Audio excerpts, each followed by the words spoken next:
বাংলাদেশে দিনের ভোট রাতে দেওয়ার সুযোগ নাই। আছে আগামী 12ই ফেব্রুয়ারি ভোট হবে। এই বাংলাদেশে সুষ্ঠু নির্বাচন হোক। কারা কারা চান দুহাত তুলে আল্লাহকে দেখা। লিল্লাহে তাকবীর, নারায়ে তাকবীর। আমার কাছে সারা বাংলাদেশ থেকে অনেক যুবক ফোন করে, হুজুর 16 বছর হলে ভোটার হয়ে আছি, ভোট দেবার পারিনি, আপনি দোয়া করবেন, আমরা ভোটের তারিখ হলেই বিয়ের ডেট করব। ভোট দিয়ে দেয় সন্ধ্যায় বিয়ে হবি। আমি বললাম না, সন্ধ্যায় করা হবে না, ভোট গোনার পর বিয়ে করো। কথা ঠিক কিনা? তোমরা ভোট দিয়ে দেয় বিয়ে করবে, এদিকে রেজাল্ট উল্টাপাল্টা করবি। হ্যাঁ কথা বল, কোনো রেজাল্ট উল্টাপাল্টা করতে দেওয়া হবে না। সুষ্ঠু নির্বাচন বাংলাদেশে হওয়ার জন্য যা দরকার সরকারকে তা করতে হবে। ভদ্র জাতি, সুবহানাল্লাহ। এই ভদ্র জাতি যদি খুব ভদ্র হয়, এই ভদ্র জাতিকে যে আল্লাহ জান্নাত দিবে কোরআন এবং হাদিসে কোথাও লেখা নাই। অনেক মানুষ আছে সমাজে নামাজ পড়ে না অথচ ভদ্র, ব্যবহার ভালো আছে না নাই? অনেক মানুষ আছে নামাজ পড়ে, হজ করে, কথা শুনলে অনেক মানুষ দূরে সরে যায়, কর্কশ। কিন্তু আমার আল্লাহ বলছেন না, ভদ্র মানুষকে আমি সৃষ্টি করেছি ঠিক, এদেরকে আস্তে আস্তে উৎকৃষ্ট মানে পুঁছতে হবে। ধরে কোন আল্লাহু আকবার। এই উৎকৃষ্ট মানে পুঁছতে গেলে দুটা শর্ত পূরণ করতে হবে মানুষগুলিকে। কে বলেছেন? আল্লাহ। আল্লাহ বলছেন, ইন্নাল্লাযীনা আমানু ওয়া আমিলুস সালিহাতি উলাইকা হুম খায়রুল বারিয়া। আমার আল্লাহ বলছেন, দুনিয়ার মানুষ ভদ্র জাতির থেকে তোমরা যদি উৎকৃষ্ট হতে চাও, দুইটি শর্ত পূরণ করতে হবে। এক নাম্বার, তোমাদেরকে ঈমান আনতে হবে। কি আনতে হবে? কার উপর? না অন্য কার উপর? ঈমান আনতে হবে আল্লাহর উপরে, রসুলের উপরে, আখিরাতের উপরে, জান্নাত জাহান্নামের উপরে, পরকালের প্রতি, হিসাব নিকাশের দিবসের প্রতি ঈমান আনতে হবে। আর দ্বিতীয় শর্ত হলো ভালো ভালো কাজ করতে হবে। এই দুটা শর্ত যদি পৃথিবীর মানুষেরা যদি পূরণ করে, আমার আল্লাহ বলেছেন তোমরাই সর্বোৎকৃষ্ট জাতি। কিন্তু আমাদের সমাজে ইমানদার আছে, ভালো কাজ করার পার্টিও আছে, ওই লোক আবার মন্দ কাজ করারও অভ্যাস আছে। ভালো আর মন্দ একসাথে করে, ইমানও আছে। এইরকম সাইজের মানুষ পৃথিবীতে আছে না নাই? হ্যাঁ, এইটা আপনাকে সবচেয়ে বৃহৎ একটা বাজার, আমার মনে হয় উত্তরবঙ্গের মধ্যে সবচেয়ে বড় বাজার হলো গোদারপাড়া। গোদারপাড়া থেকে 10টা তরকারি কিনলেন, মিষ্টি লাউ, ছাঁচি লাউ, কফি, টমেটো, বেগুন, আলু, আনাজ, গাজর, 10-12টা তরকারি একত্রে কুটে একটা পাতিলে দিলেন। আর তো খাবার দিয়ে ভাতটা দেওয়ার পর যদি বলে কেউ, ভাই গাজরের তরকারি নিয়ে আসো, তরকারি পাতিলের দেশে কয়টা? 10টা। আর ডাকিচ্ছে কাক? মানছি কি বিশ্বাস করবি? তাহলে ওই তরকারির নাম কি আছে? নিরামিষ না, লাবড়া। সবজির 2-3টে তরকারি লাগে, কিন্তু এটা তো 10টা তরকারি, এ লাবড়া। তাহলে যে পাতিলের ভেতর অনেকগুলি তরকারির সমাহার, এই তরকারির কোনো সিন্ডিকেট করে কোনো তরকারির নাম ধরে ডাকা হয় না, এ তখন হয়ে যায় কি? লাবড়া। তা আমাদের দেশে 18 কোটি ইমানদার, কিন্তু ইমান আছে ঠিক, কিন্তু ভালো কাজও আছে, মন্দ কাজও আছে। এখন ভালো কাজ কি, মন্দ কাজ কি, এর কোনো তালিকা কোনো মসজিদের গেটের সাথে কেউ কি কোনোদিন লটকে দিয়েছে? তারপরে আল্লাহর কোন কোন কাজ করলে ইবাদত হবে, এটার কোনো তালিকা আছে? কোন কোন কাজে নাফরমানি হবে, এর কোনো তালিকা আছে? কিন্তু ডাক্তারের কাছে যা দেখেন সিলত লিখে দিয়েছে যে হাঁসের গোস্ত খাওয়া যাবে না। অ্যাজমা রুগী সেল মারা দিয়েছে, ওই ওষুধের নিচি, ওষুধের পরই লিখে দিয়েছে সিল, হাঁসের গোস্ত খাওয়া যাবে না, চিংড়ি মাছ খাওয়া যাবে না। ডাক্তার চিকিৎসার সময় এইগুলি লিখে দেয় সিলের মাধ্যমে, সব পরিচালনার করার জন্য শর্ত লেখা আছে। কিন্তু মুসলমান হওয়ার শর্ত মসজিদে নাই, ইমানদার হওয়ার শর্ত মসজিদে নাই। মানুষ আল্লাহর পথে চলবে, কোনটা আল্লাহর পথ এর কোনো তালিকা মসজিদে দেওয়া হয় না, দেওয়া তো হয়ই না। কেউ যদি কথা বলতে চায় তাও কর্তৃপক্ষের চাপে ইমাম সাহেব চুপ করে থাকে। যদি আসল কথা কয় মোতাল্লির সামনে বসে থেকে গলা খাকার দেয়, তখন ইমাম জানের তো মোতাল্লির গলার আওয়াজ, তখন সামনে তাকালি মোতাল্লি চোখ দিয়ে বলে এই কি করছেন। মানে বাংলাদেশের ইমানদার আমরা না পড়ে না জেনে না বুঝে ইচ্ছা মতো যার যার মতো একটা ইসলাম বানিয়েছি। সারাদিন অফিস করিচ্ছে, সারাদিন ঘুরতেছে, টাকনুর নিচে কাপড়, নামাজ পড়বে গেলি প্যান্ট 2-3 পলট দিয়ে অজু করিচ্ছে। এটা কোন ইসলাম? যদি টাকনু ঢাকায় লাগে নামাজের সময় ঢাকে থাকো, কথা কোন ঢাকা। কিন্তু নামাজের সময় ঠিকই বুঝিছে টাকনুর নিচে থাকলে এটা কাপড় পরা হারাম, নামাজ হবে না। তাহলে যে লোক বলতেছে যে আমার টাকনুর নিচে কাপড় থাকলে নামাজ হবে না, পলটাচ্ছে 3 পলট দিল, এই লোকটা কি বিবেক নাই? তাহলে সব সময় লুঙ্গি টাকনুর উপর পরিতে হইবে। তাহলে এই কথাগুলো মসজিদের যদি তালিকা থাকতো তাহলে কি আমাদের সুবিধা হতো না? কিন্তু কিচ্ছু নেই। ইমানদার সকল সময় মুসলমান হিসেবে প্রস্তুত থাকতে হবে, এর তালিকা মসজিদে যদি দেওয়া থাকতো আমাদের সমাজে এত বক্তব্য দেওয়া লাগতো না।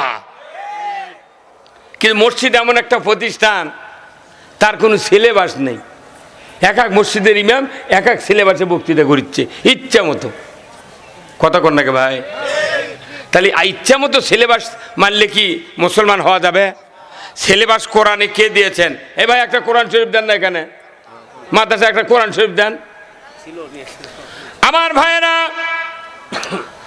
2টি শর্ত পূরণ করলে উৎকৃষ্ট মানে উন্নতি হওয়া যাবে। এরপরে আমার আল্লাহ বলছেন, বান্দা তুমি যদি ঈমান আনতে চাও তোমাকে আর একটি শর্ত পূরণ করতে হবে। দুনিয়ার কোন মানুষ সেই শর্ত যদি পূরণ করতে ব্যর্থ হয়ে যায়, জিবরাইল যদি তার জানাজার ইমামতি করে, ওই ব্যক্তি জান্নাতে যেতে পারবে না। এত বড় মারাত্মক শর্ত। এই শর্ত যদি কেউ পালন না করে সমাজে শান্তি হবে না। এই শর্ত যদি কেউ পালন না করে তাহলে কবরের ভেতরে প্রশ্নের উত্তর দিতে পারবে না। এত দামি শর্ত, অথচ এই শর্ত প্রত্যেকটা মানুষ আমরা অনীহা করে মানতে পারছি না। আল্লাহ কোরআনে বলছেন, তোমরা যদি ঈমান আনতে চাও, ঈমান আনার আগে একটা শর্ত পূরণ করতে হবে। আমার আল্লাহ কোরআনে বলছেন, ফামাইয়াকফুর বিত্তাগুত ওয়া ইউমিন বিল্লাহ। এত বড় কঠিন শর্ত। আল্লাহ তাআলা বলছেন তাগুতকে অস্বীকার করো, তারপরে ঈমান আনো, জোরে কর আল্লাহু আকবার। তাগুতকে অস্বীকার করা ফরজ। কার কথা? তাগুত কি? তাগুত হলো ফেরাউনের রাষ্ট্র শক্তিকে তাগুত বলা হতো, নমরুদের রাষ্ট্র শক্তিকে তাগুত বলা হতো, আবু জাহেলের রাষ্ট্র শক্তিকে তাগুত বলা হতো, ব্রিটিশের রাষ্ট্র শক্তি তাগুত, পাকিস্তানের রাষ্ট্র শক্তি তাগুত। পৃথিবীর জমিনে যত রাষ্ট্র শক্তি আল্লাহর আইন বাদ দেয়া মানুষরা নিজেরা আইন তৈরি করে রাষ্ট্র পরিচালনা করে, সকল রাষ্ট্রকে তাগুতি রাষ্ট্র বলা হয়। জোরে বলুন ঠিক কিনা? তাগুত অস্বীকার করা, তাগুত প্রত্যাখ্যান করা ফরজ। কে বলেছেন? জোরে বলেন কে? আচ্ছা বলুন তো ভাই, দাড়ি রাখা কি? সবাই কোন দাড়ি রাখা ওয়াজিব, সুন্নত। দাড়ি রাখা সুন্নত, টুপি দেওয়া, পাগড়ি পরা। এই যে আমার আব্দুল সামাদ ভাই আজকে যে শুক্রবার জুমাত নামাজ পড়ছেন, উনি তো গত শুক্রবার তো ওই জুম্মাতে নামাজ পড়ছেন ইমামতি। বাংলাদেশে 5,12,000 মসজিদের ইমামে গত শুক্রবারে যারা ইমামতি করছেন, উনি যদি বাঁচিয়ে থাকেন আজকেও উনি ইমামতি করছেন। আচ্ছা, গত শুক্রবার যে ইমাম দাড়ি রাখিছে, টুপি দেশে, পাগড়ি দেশে, ওই ইমাম যদি আজকের শুক্রবারে বাড়ির দাড়ি কামে থুয়া টুপি থুয়া পাগড়ি থুয়া আছে যদি মেহেরাবত নারে সালাম দিয়ে যদি খুতবা দেবার বক্তৃতা দেবার লাগে, ওই মসজিদে আওয়ামী লীগ থাক, বিএনপি থাক, জাতীয় পার্টি থাক, জাসদ থাক, সুদারু মদারু জুয়ারু তবলিগ জামাত হেফাজত চরমনায় যত কেসিমের লোক থাকবে সব 1 মিনিটের মধ্যে একজোট হয়ে যাবে। কথা ঠিক কিনা? সব দাঁড়িয়ে বলবে হুজুর এ কি ব্যাপার, কি বলবে কি বলবে না, বলবে হুজুর গত শুক্র আপনার দাড়ি ছিল, পাগড়ি ছিল, টুপি ছিল, আজ আপনি ডিসগাইজ সাজাচ্ছেন কা? কতক্ষণ জনগণ যখন হইছে শুয়ে কি ব্যাপার ইমাম সাহেব বাড়ান, আপনার মধ্যে নামাজ পড়া যাবে না। এর ভেতর মোতাল্লি যদি এসে ঢুকে বলে এই তোমরা গোলমাল করছো কেন, তখন একজন লোক বলবে মোতাল্লি সাহেব ইমামক দেখেন। কি বলবে? ইমামক দেখেন। ইমামক দেখার পর মোতাল্লি কি উনি একাই এক পক্ষ নিবেন না ওনাদের পক্ষ নিবেন?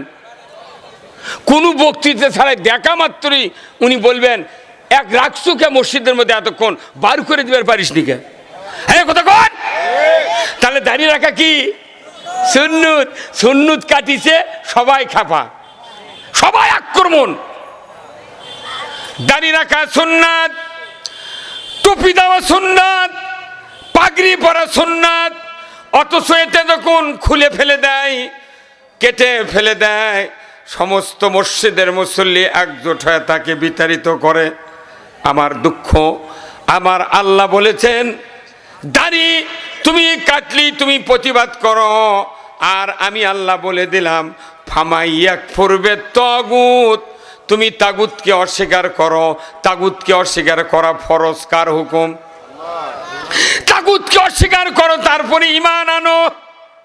আমরা ঈমান এনেছি, কিন্তু তাগুতকে মাথার ভেনের ভেতরে, রাজনীতির ভেতরে, অর্থনীতির ভেতরে, ব্যবসার ভেতরে, চলন ফিরুন কাজ কারবারের ভেতরে তাগুতকে রেখে যতই ইবাদত করি না কেন, আমার আল্লাহ কোরআনুল কারিমে বলেছেন ওয়ামাইয়াবতাগি গায়রাল ইসলামি দীনান ফালাইয়ুকবালা মিনহু ওয়া হুয়া ফিল আখিরাতি মিনাল খাসিরিন। ইসলাম ছাড়া অন্য কোন জীবন ব্যবস্থা দ্বারা মানবে সেটাই মানা হবে তাগুতি। যদি বলুন ঠিক কিনা? তাগুত প্রত্যাখ্যান করা ফরজ। আমরা ফরজ তরক না করে, ফরজ তরক করে আমরা সুন্নত লিয়ে পাগল হয়ে গেছি। হজ করতেছি, উমরা করতেছি, কিন্তু তাগুত কলজার থেকে বাদ দিতে। বাংলাদেশে সুদ আছে না নাই? এ সুদ তাগুতের আইন। সুদ কার আইন? আর আল্লাহর আইন হলো জাকাত। তাগুতের আইন সুদ আর আল্লাহর আইন জাকাত। বাংলাদেশে কি জাকাত আছে ভাই? তাহলে আপনি কি দিয়ে বাঁচবেন? কি দিয়ে বাঁচবেন আপনি? আল্লাহর আইন ছাড়া বাংলাদেশের মানুষের বাঁচার কোনো উপায় নাই। এই বাংলাদেশে আল্লাহর আইন কায়েম হোক। কারা কারা চান দুহাত তুলে আল্লাহকে দেখান। লিল্লাহে তাকবীর, নারায়ে তাকবীর। আল্লাহর আইন কায়েম করতে কে কে চান? কয় হাত তুলতে বললাম? আপনি 2 হাত তুললেন কি? আমরা বলেছি যে 2 হাত তোলেন। কয় হাত তোলা লাগবে? তে তুললেন না কা? কারণ এই দুটো হাতে, এক হাতের সাথে আর এক হাতের সম্পর্ক আছে। আপনি পৃথিবীতে যত কাজ করবেন এক হাত দেওয়া সম্ভব নয়। আপনি ভাত খাবেন তাও 2 হাত লাগবে। এক হাত দিয়ে ভাত মাখাবেন, আর এক হাত দিয়ে প্লেট ধরবেন, এক হাত দিয়ে পানি ঢালবেন, আর এক হাত দিয়ে ভাত খাবেন। কোদাল ধরবেন 2 হাত। কতক্ষণ না? বাসের ড্রাইভার স্টিয়ারিং ধরে কয় হাত দেয়? 2 হাত দেয়। আপনি ঘুষ খান কয় হাত দেয়? এক হাত দিয়ে কলমত লেখে, আর এক হাত দিয়ে ঘুষ খায়। এই কতক্ষণ না? প্রত্যেকটা কাজ আপনাকে চুরি করতেও 2 হাত লাগবে। প্রত্যেকটা কাজ হলো 2 হাত দেয়া। এই দিন মানুষের হাত তুলতে বললে 2 হাত নাই 1 হাত তুলবেন বলা লাগে না, ইচ্ছা করে 2 হাত তোলে। কারণ কি? এই হাতের দাম আছে। এই পৃথিবীতে যার হাত ভালো পৃথিবী ভালো, হাত খারাপ পৃথিবী খারাপ।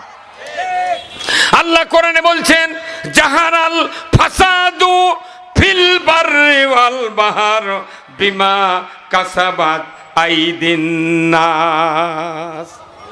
জলে স্থলে যা কিছু ঘটে বান্দা তোমাদের দুই হাতে করা কাজের ফল। যদি বান্দা তোমার হাত দুটা ভালো করো দুনিয়া ভালো হবে, হাত যদি দুটা খারাপ করো দুনিয়াতে বক্তৃতা যতই দাও না কেন দুনিয়া ভালো হবে না। তাহলে দুনিয়া ভালোর মধ্যে সবচেয়ে মূলধন হচ্ছে দুটা হাত। কয়টা হাত? এই দুটা হাত ভালো বানান লাগবে। আগে আমি রাস্তা কি করব, আমি বাড়ি ঘর কি করব, আগে মানুষের হাত ভালো করা লাগবে। এই হাত ভালো করতে গেলে হাত খারাপের জন্য যে বিচার আছে এই বিচার কাজ করতে হবে। কথা ঠিক কিনা? একটা মানুষ হাত দিয়ে চুরি করে, এই হাত ভালো করে বক্তৃতা দিতে ভালো হবে? বক্তৃতা দিতে ভালো হবে ভাই? হাত ভালো করার জন্য কি করা লাগবে? এই হাত ভালো করার জন্য আইন পাশ করা লাগবে।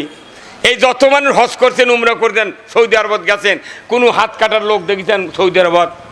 কেউ দেখেছেন যে এই লোকটা চুরি করছে? কেউ দেখেনি। কারণ হাত কাটার আইন কায়েম করছে সৌদি আরবত। ওই হাত কাটার ভয়ে একটা লোকও চুরি করে না।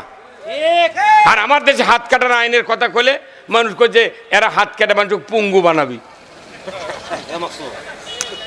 চোর তোই মুরগি চুরি, হাঁস চুরি আর ওই বেলুন চুরি তো হাত কাটা হবে না। হাত কাটা লাগবে 5টা গ্যারান্টির পর: খাদ্য, বস্ত্র, চিকিৎসা, শিক্ষা, বাসস্থান। এই 5টা গ্যারান্টির পর যদি কেউ চুরি করে তার হাত কাটা হবে। কিন্তু বাংলাদেশে কলমের প্যাঁচ দিয়ে কোটি কোটি টাকা চুরি করছে, ওর মেডেল দিয়ে হেলিকপ্টার দিয়ে পার করে দিচ্ছে। এই কত কোন টাকা? এই বাংলাদেশ ভালো করতে আগে হাত ভালো করা লাগবে, হাত পবিত্র করার আইন পাশ করা লাগবে। কোরআনে আল্লাহ বলছেন ওয়াসারিকু ওয়াসারিকাতু ফাকতাউ আইদিয়াহুমা।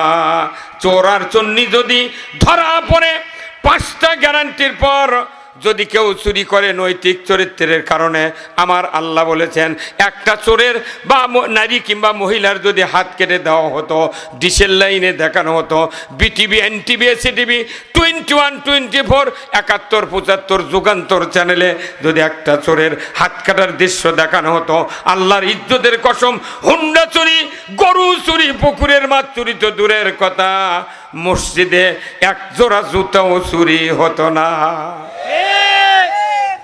আইন করলে কোটি কোটি উপকার হই মানছেন, কিন্তু আইন না করে খালি আমাকে করছে হুজুর চুরি হচ্ছে না, বক্তৃতা দেবেন মসজিদে। মসজিদের ইমাম মেহরাবত বসতে বলছে চুরি করবেন না।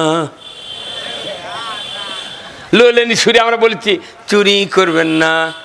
ওই চোরও কোনো জুম্মত বসে থাকে, ওই মসজিদ বসে মনে মনে করছে সুযোগ পালে হুজুরের বাড়িও ছাড়ব না। কতক্ষণ? চোরের হাত কাটার আইন কি কোরআনে নাই? তে মানুষ পুঙ্গু বানানোর জন্য আইন নয়, আইন করা আছে। এই আইন করলে যাদের দুনিয়া ভালো হয়ে যায়। তাহলে হাত ভালো করবার চাইলে চোরের হাত কাটার আইন কায়েম করা লাগবে। আজকে যদি 100 বছর আগে যদি এই দেশে চুরি বন্ধের আইন কায়েম হতো, যাই দেশ চালালো চুরি বন্ধের আইনটা যদি কায়েম হতো, এত টাকা এত জিনিসপাতি বাংলাদেশে চুরি হতো না। হতো? কোনো ডিসির চুরি হয় না হুন্ডা, ওসির চুরি হয় না হুন্ডা, কোনো পুলিশের স্যান্ডেল চুরি হয় না, চুরি হয় খালি মূল আলা বাঙ্গি আলার। হ্যাঁ ভাই, কত কর নাকি আপনারা? কার চুরি হয়? যারটা চুরি করলে কোনো প্রতিবাদ কেউ করে পারবে না। হতে হতে কি করবা, ধৈর্য ধারণ, আল্লাহর মাল আল্লাহ লিয়ে গেছে। মুসলিম আমি, সৈনিক আমি, আমি চির রণবীর, আল্লাহকে ছাড়া কাউকে মানি না, নারাই তাকবীর। বের মুসলমান ধরো আল কোরআন, ফিরায়া আনো সেই হারানো সম্মান। বের মুসলমান নারাই তাকবীর, আল্লাহু আকবার, তোলো ধুনি ধরায়া রাখবার। বের মুসলমান ধরো আল কোরআন, ফিরায়া আনো সেই হারানো সম্মান। বের মুসলমান আমরা বীরের জাত। কোরআন বিজয় না থাকার কারণে সিকে ইন্দুর বিড়াল আমাদের মাথাত লাগতেছে। বলুন তো আমরা বিয়ে করি কি দিয়ে? এখন না এই কিতাব কি? আমরা বিবাহ করি কি দিয়ে? কোরআন দিয়া। নামাজ পড়ি কি দিয়া? কুরবানি করি কি দিয়া? হজ করি, জানাজা করি, সব কাপন কাটি সব কোরআন দিয়ে, তো দেশটা কোরআন দিয়ে চললে তোর ক্ষতি কি? হ্যাঁ হুজুর কথা কন না, আপনি কথা কন না, দেশটা কোরআন দিয়ে চললে কোন ক্ষতি আছে? এই ভাই আপনার এদিকে গেছেন, সিএল এদিকে গেছেন, তো এই দূরে থাকলে খুব সম্ভাবনা সন্দেহ হয় আমার যে আপনাদের কোন গ্রুপ। হ্যাঁ কথা কন না, বাংলাদেশের সাধারণ মানুষ সব আলেমদের আগে জান্নাতে যাবে ইনশাআল্লাহ। দীর্ঘদিন আমরা চেষ্টা করার পর সারা বাংলাদেশে ইসলামী দলগুলো এক হয়েছে, ধরে আল্লাহু আকবার। প্রত্যেকটা আলিম ওলামা ইমাম যতগুলি ইসলামপন্থী লোক আছে তাদের দিকে সাধারণ মানুষ তাকিয়ে আছে। যদি তারা ডাক দেয় একবার, টেকনাফ থেকে তিতুলিয়া, পঞ্চগড় থেকে পাথুরিয়া ঝড় উঠে যাবে এদেশের মাটিতে। কোরআন যদি বিজয় হয়, কোনো রাজনৈতিক দলের ক্ষতি হবে না, কারোর কোনো ক্ষতি হবে না, দুনিয়ায় নিরাপত্তা বজায় রাখবে, ধরে বলতে কিনা।